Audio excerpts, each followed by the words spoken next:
Mr. President, Dr. Biden, Madam Vice President, Mr. Emhoff, Americans, and the world. When day comes, we ask ourselves, where can we find light in this never-ending shade? The loss we carry, a sea we must wade. We've braved the belly of the beast. We've learned that quiet isn't always peace. In the norms and notions of what just isn't always just is. And yet the dawn is hours before we knew it. Somehow we do it. Somehow we've weathered and witnessed a nation that isn't broken, but simply unfinished. We, the successors of a country and a time where a skinny black girl descended from slaves and raised by a single mother can dream of becoming president, only to find herself reciting for one. And yes, we are far from polished, far from pristine, but that doesn't mean we are striving to form a union that is perfect. We are striving to forge our union with purpose, to compose a country committed to all cultures, colors, characters, and conditions of man. And so we lift our gazes not to what stands between us, but what stands before us. We close the divide because we know to put our future first. We must first put our differences aside. We lay down our arms so we can reach out our arms to one another. We seek harm to none and harmony for all. Let the globe, if nothing else, say this is true. That even as we grieved, we grew. That even as we hurt, we hoped. That even as we tired, we tried. That we'll forever be tied together, victorious.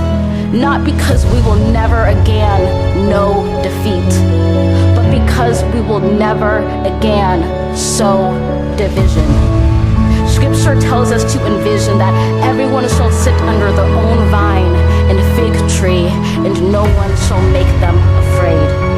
If we're to live up to our own time, then victory won't lie in the blade, but in all the bridges we've made. That is the promised glade, the hill we climb, if only we dare it. Because being American is more than a pride we inherit. It's the past we step into and how we repair it. We've seen a force that would shatter our nation rather than share it, would destroy our country if it meant delaying democracy. And this effort very nearly succeeded. But while democracy can be periodically delayed, it can never be permanently defeated. In this truth, in this faith we trust, for while we have our eyes on the future, history has its eyes on us. This is the era of just redemption. We feared it at its inception. We did not feel prepared to be the heirs of such a terrifying hour, but within it we found the power to author a new chapter, to offer hope and laughter to ourselves. So, while once we asked, how could we possibly prevail over catastrophe? Now we assert, how could catastrophe possibly prevail over us?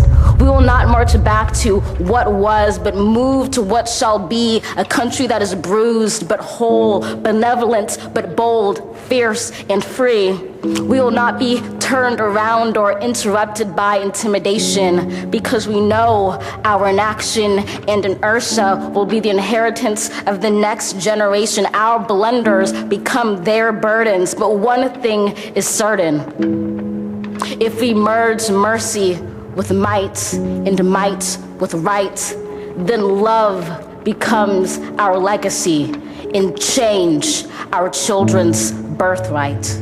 So let us leave behind a country better than the one we were left. With every breath from my bronze-pounded chest, we will raise this wounded world into a wondrous one. We will rise from the gold-limbed hills of the west. We will rise from the wind-swept northeast, where our forefathers first realized revolution. We will rise from the lake-rimmed cities of the Midwestern states. We will rise from the sun-baked south. We will rebuild, reconcile, and recover in every known nook of our nation, in every corner called our country. Our people, diverse and beautiful, will emerge battered and beautiful. When day comes, we step out of the shade of flame and unafraid. The new dawn blooms as we free it.